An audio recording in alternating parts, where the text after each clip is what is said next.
Olá, povo de axé. Eu sou a Elorixá Emanuela de Xangô, sou a Elorixá aqui do Axé Laketu Ile Ogum e tô aqui para mais um episódio do videocast Vozes de Terreiro.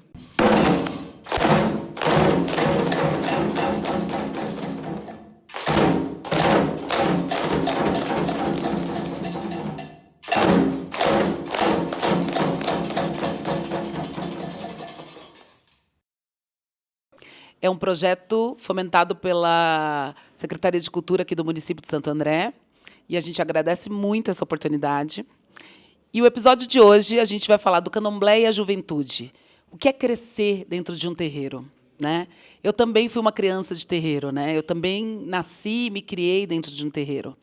E tenho muitas lembranças boas. E a Lorixá que eu sou hoje, a Ibome que eu fui um dia, a mulher de axé que eu sou hoje, é um reflexo dessa criança que pôde brincar, que pôde aprender replicando, que não podia ter um espaço vago nesse barracão, que a gente estava fazendo o nosso candomblé, a gente estava lá dando santo, a gente estava lá batendo nosso atabaque, cantando as nossas cantigas, e meu pai adorava isso, e ria, achava engraçado. Só tem uma coisa, eu sempre era mãe de santo nessas brincadeiras. Mal sabia eu que um dia virá missão e destino. E a gente está aqui hoje com o Iaô de Xangô, Pablo, que é uma criança de terreiro, foi feito ainda criança, mas antes de fazer santo, acompanhava os pais aqui dentro, né? E com Juliana, a Bian ainda está para fazer santo agora, e que chegou no terreiro com 22 anos. Hoje é uma mulher, mas foi uma jovem de terreiro, né? E eu quero saber as percepções de vocês, como vocês enxergam ter crescido, amadurecido dentro de um terreiro. Pablo, eu sei que você é tímido, mas eu queria que você contasse um pouquinho para a gente como foi crescer dentro do terreiro para você. Crescer dentro do terreiro, para mim, foi uma coisa muito legal, porque eu era criança na época. Aí eu via o povo correndo para lá, correndo para cá, fazendo coisa, pegando bicho, fazendo as coisas que hoje em dia eu faço também um pouco. Eu acompanhava meu pai e minha mãe, eu nasci dentro, meu pai e minha mãe já era feito, aí vinha para cá eu e minha irmã, desde pequenininho, nós brincava, nós pulava corda aqui no barracão. Jogava bola, batia nos quadros. Nós jogava bola, nós tomava bronca também, porque a bola batia no quadro, aí o quadro caía. Aí eu fiquei aqui, vem na festa, a festa começava, nós ficava na arquibancada sentado, quietinho, só vem na festa. Aí nós começava a bater palma, cantar. Nós não sabia cantar, mas nós tentava cantar também. Nós batia palma. Aí depois de um tempo, eu comecei a passar mal no Ouro de Ogum. Primeiro ouro eu passei mal foi no Ouro de Ogum. Aí eu comecei a passar mal, sentindo o orixá perto de mim, e não sabia o que era isso, porque eu era criança. Aí eu começava a me tremer todo, não sabia o que fazer. Aí depois de um tempo, passando mal também, aí eu fui crescendo, fui aprendendo as coisas. Aí depois eu fiz santo com 14 anos de idade. Eu queria ter feito santo muito antes, desde meus 5, 4 anos de idade, mas meu pai e minha mãe falaram que não era o tempo. Ele pensava que eu não ia continuar, eu não ia querer ser da religião, mas sempre eu falava que eu queria, que era o meu sonho fazer santo. Aí depois de um tempo eu fiz santo, fui aprendendo as coisas que eu tinha curiosidade de saber, tinha curiosidade de aprender, fazer. Fui aprendendo a tocar, a cantar, a bater palma. Estou com 17 anos, aprendendo.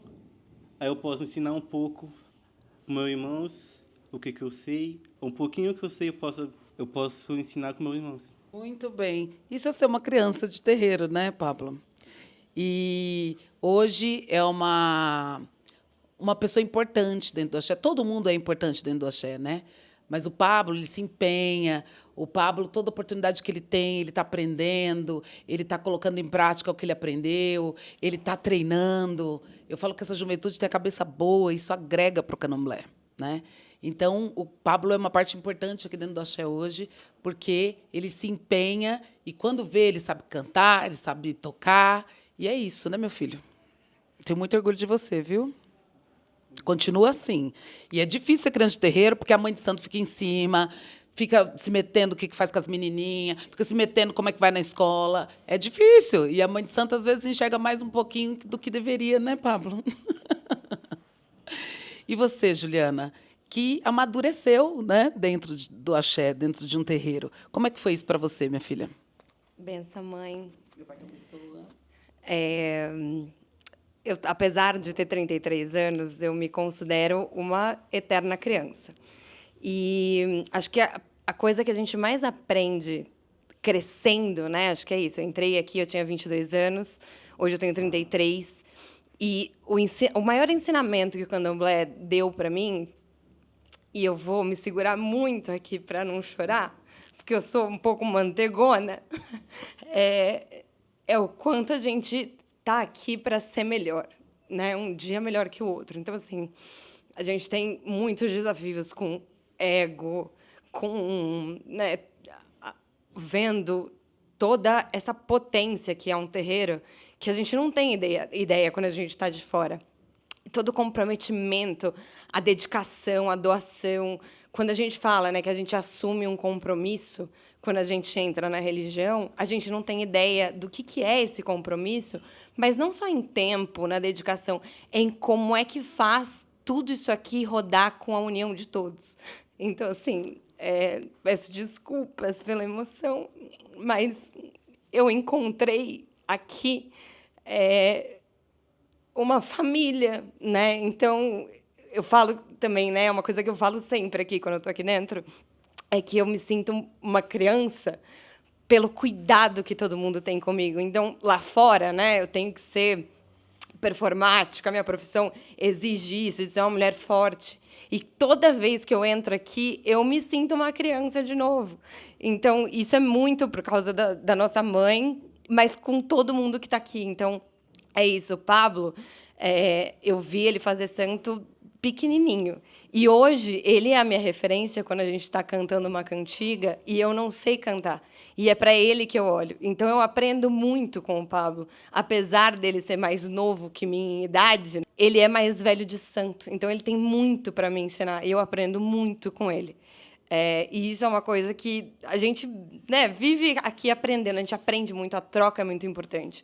Do mesmo jeito que eu puxo a orelha dele quando, né, eu tenho que ensinar umas coisas para ele de fora, né, de coisas que a gente sabe da vida, ele também me ensina muito dentro das coisas do axé e de tudo que ele aprende e passa para a gente também. Então, essa troca, né, acho que ser criança de candomblé e crescer aqui dentro te dá essa responsabilidade de também ensinar para quem não teve essa oportunidade de crescer na religião, que foi o meu caso. Mas foi isso, eu ganhei essa maturidade, eu aprendi muito aqui, não só com os meus mais velhos, muito com os meus mais velhos, mas muito com os meus mais velhos de santo, mas mais novos de idade do que eu também. Muito bom. Quase que você acabou com a entrevista, né, Viana? Eu queria falar uma coisa, né? Você tem 17 anos, você tinha 22 quando entrou. Aí sempre tem uma festa, né? Sempre tem aquele aniversário, aquela baladinha, aquele show. E aí tem coisa no terreiro. Como é que faz esse negócio, né? Como é para vocês isso aí? Vocês acham que é uma obrigação? Como que vocês entendem isso? Desde pequeno, meu pai falava para mim, é isso mesmo que você quer? Aí eu falava que é. E eu não sabia que mais para frente ia ter função, no mesmo dia numa festa, uma obrigação no mesmo dia do aniversário que eu fui chamado. Aí tinha meio que um amigo meu ficava triste porque eu não ia. E eu não ligo muito para isso porque desde pequeno eu queria e eu tô indo, tô fazendo o que eu queria sempre, que é estar na religião. Então, tem vez que eu fico pensando, aí eu falo, foi isso mesmo que eu escolhi para minha vida. Aí eu não ligo muito para aniversário, não ligo muito para festa, não, porque é uma coisa que eu queria estar na religião e hoje em dia eu tô. Dá para ir também, não é todo dia que tá socado aqui dentro do axé, né? Dá para ir numa festa, só que tudo com juízo, né, Pablo? Tudo com juízo, porque todo mundo aqui pega no pé, viu? E você, Juliana? Você é uma mulher que tem o seu negócio, tem as suas coisas, tem família que não é da religião. Como é que você lida com isso? Você acha que estar aqui dentro é uma obrigação e que essa obrigação pesa muito para você? Como é? Eu acho que quando a gente entende o porquê que a gente está aqui e quando a gente realmente está aqui de coração para fazer as coisas por orixá,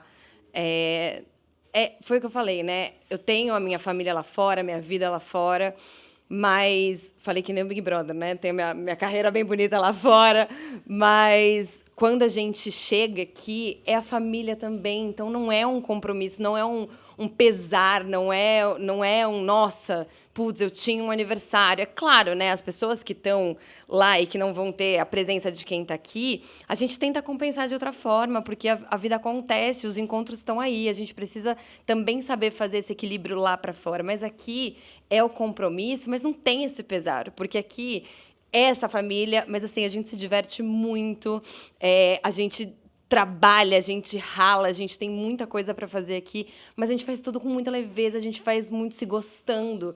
Então, estar aqui é um privilégio, é um prazer, é a obrigação, mas tem todo o contexto que eu acho que é muito importante, que eu acho que isso é muito da nossa casa também, muito do que a senhora faz por esse axé e muito do que da forma como a senhora conduz as coisas aqui dentro, que permite com que isso seja dessa forma. Então, eu não vejo como, né, estou perdendo coisas lá fora. Lá fora a gente dá um outro jeito, a gente compensa. O tempo a gente, né, dá um nozinho. Mas estar aqui é sempre muito gostoso. Eu falo, né? Eu não gosto muito dessa palavra obrigação. Porque se eu amo meu pai, minha mãe, meus irmãos, eu não vou ser obrigada, eu não me sinto obrigada a ter que comer e beber com eles. Então, para mim, é uma gratidão poder estar juntos de orixá e louvar o orixá e dar de comer e beber junto com meu pai e minha mãe. Então, eu queria agradecer vocês.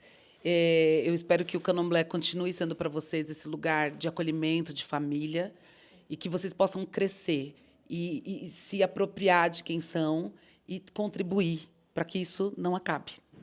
Que vocês, a juventude, é o futuro, né? O Candomblé é amanhã. Então, eu espero que vocês tenham gostado desse episódio. Quase que a gente não conseguiu dar conta, porque eles não facilitaram aqui hoje. E até a próxima vez. Axé para vocês.